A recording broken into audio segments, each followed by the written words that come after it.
Hello.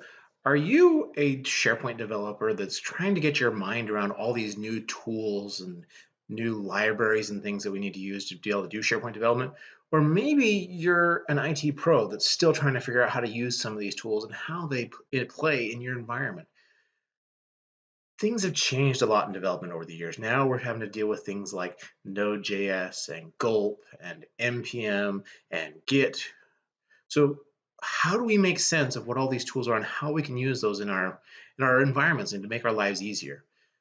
I have a workshop just for you happening on August 21st, 2018 in Seattle for SharePoint Fest Seattle. I will be doing a half-day workshop that will cover all these tools, and it's a hands-on workshop. So bring your machine. We'll help get you set up, get you connected to different environments, and get things running so you can start playing with these and using these on your own. So I'd love to see you there, and come say hello.